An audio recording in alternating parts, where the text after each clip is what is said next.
Hello, my dears. This is Resilient Lives, checking in on you to see how your weekend went. It was a nice weekend. I watched a little football, but basically, I was focusing on the Sabbath.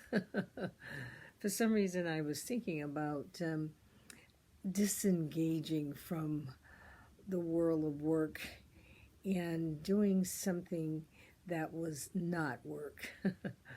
That was my way of disengaging. That meant no serious chores. So I got several books um, and just try to have some me time. So how are you doing? A lot of people that I have spoken with have alluded to the fact that now that the inauguration is over, they feel that they feel a little freer.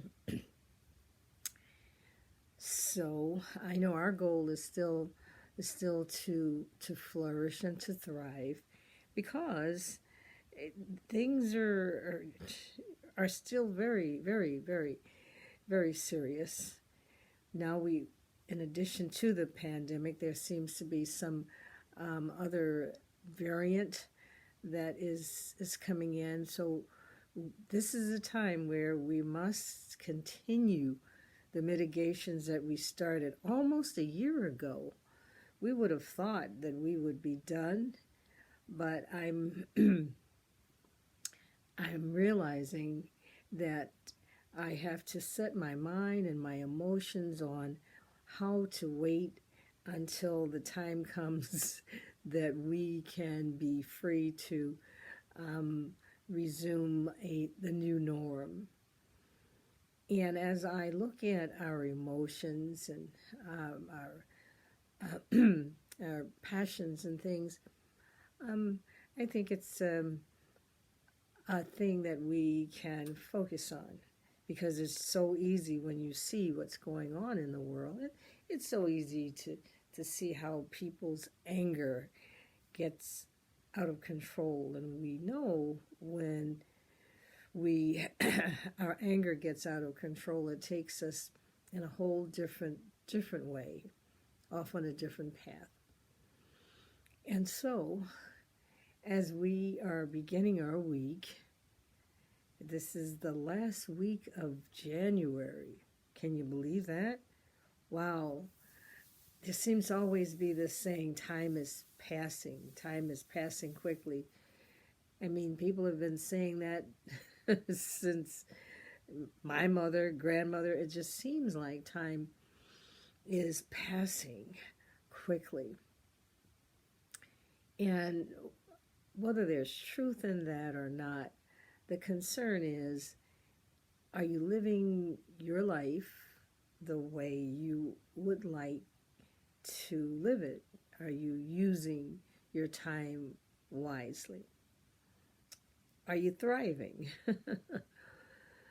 The thought is that we wanted to look at being clear with ourselves. Last week we were looking at clarity and looking at things that we could control and things that we cannot control.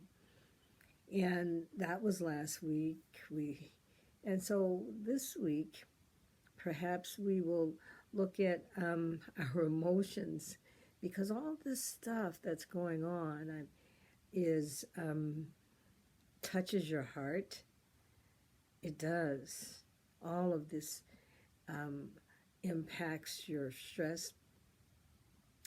I know stress and fatigue are two of the issues that I am supposed to avoid.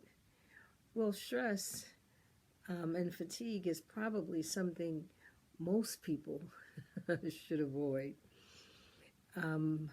Of course, there's good stress and bad stress, but we're looking at how do we want to frame our day? How do we want to keep a check on those emotions. How do we want to live this life?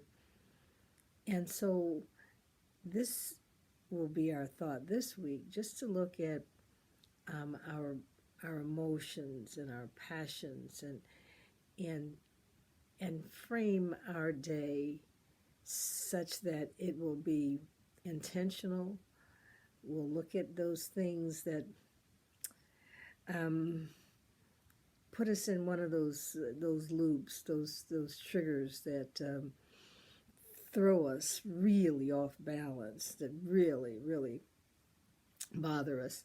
And then there are some people in our lives that we meet that enjoy conflict. I've met a few people who enjoy conflict. I am not one of them.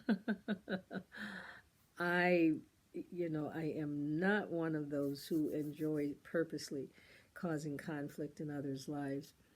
But I think, and I know, that if we are on this journey to thrive, then there are certain attitudes and actions that we have to be aware of, because we're going to get stress, we're going to get entanglements from all sorts of directions.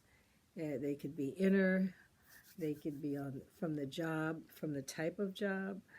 They could it could come from any number of ways. So we're always, as we've talked before, we talked about the inner compass. How am I feeling? What's going on? Having that inner compass, inner antenna, just to get a feel on what will be the trajectory of your day. Now that is something that you can control. So as we're into this new month that's just about ending, that was our whole theme, was looking at what we can control and what we can't. And it just seems like stuff is going to continue to happen. There is not going to be a perfect way, but we get the choice to frame our minds and our ways so that we don't get sucked into this vacuum of life, of negativism. So I'm suggesting that we pause and think about those emotions. There's a saying, I don't know the source of it, but it says to look at the donut. Focus on the donut, not the hole. So basically, because if you're focusing on the whole, you're focusing on nothingness. But I am encouraging you to thrive with me. We're in this together, and we have known that together is healing. We have been on this journey for almost a year at the rate we're going, and we're gonna have to be on it a little while longer, but we're gonna make it. So I'm sending you some virtual love, encouraging you to stay on this journey with me and lift up each other, because as I talk with people and pray with people, there's a lot of grief and a lot of things that are going on. And if we can do whatever it is to respond and hear the sadness and accompany our people, or be a vital support to someone, just as someone is a vital support to us, then that will be something that we could do. But in the meantime, remember, we're going to focus on those emotions, and we're going to frame the day that we want to have. So you have a great day. Know you're loved, and we'll talk again. Bye-bye.